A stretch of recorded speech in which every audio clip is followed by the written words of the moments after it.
অবশেষে কিন্তু মুক্তি পেয়েছেন লুৎফরুজ্জামান বাবর। দীর্ঘ 17 বছর পর কিন্তু মুক্তি পেলেন বিএনপির সাবেক মন্ত্রী লুৎফরুজ্জামান বাবর। তিনি কিন্তু আসলে কিসের শিকার হয়েছিলেন সেটি কিন্তু আসলে এখনো ওইভাবে ক্লিয়ার হয়নি।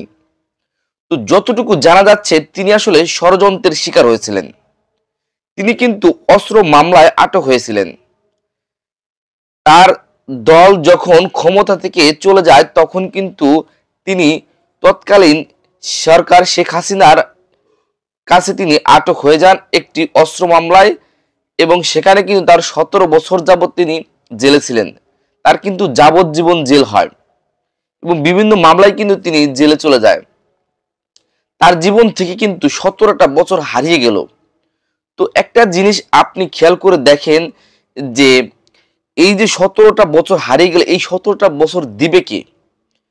এই সমস্ত রাজনীতির মানেটা কি?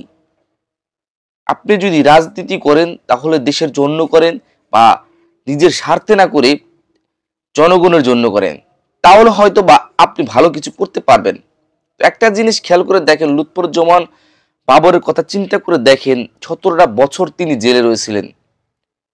তার জীবন থেকে 17টা বছর হারিয়ে গেল। অবশেষে কিন্তু তিনি মুক্তি পেলেন। মুক্তি পেয়ে তিনি কিন্তু হুঙ্কার দিয়ে বসলেন যে বিজয় এভাবেই আসবে। তো একটা জিনিস খেয়াল করে দেখেন, তিনি আজকে শেখ হাসিনা সরকার নেই, যার কারণে তিনি মুক্তি পেলেন। আবারও যারা শেখ হাসিনা সরকারের লোক ছিলেন তারা কিন্তু জেলে চলে গেলেন। আবার তারা কত বছর যে জেলে থাকবেন তার কোনো হিসেব নেই। তো এভাবে আসলে জীবন চলে না। কারণ একটা জিনিস খেয়াল করে দেখেন, এই প্রতিহিংসার রাজনীতির কারণে কিন্তু একটা জীবন থেকে 17-18 বছর বা 20 বছর হারিয়ে যাচ্ছে। এই রাজনীতি দিয়ে লাভটা কি?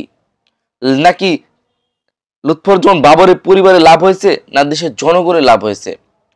তো রাজনীতি যদি করতেই হয় তাহলে সঠিক নিয়মে করতে হবে, যেন আপনি সরকার চেঞ্জ হওয়ার সাথে সাথে আপনি নির্দ্বিধায় ঘুরে থাকতে পারেন, আপনাকে যেন পলাতে না হয়। সো এই সমস্ত চিন্তা ভাবনা যদি রাজনীতির ভিতর আসে তাহলে আমি মনে করি যে সুন্দর ভবিষ্যৎ হবে এবং সুন্দর একটা বাংলাদেশ হবে।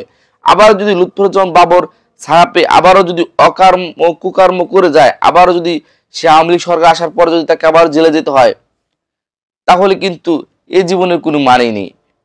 জীবন থেকে 17টা বছর হেরে যাওয়া মানে কি?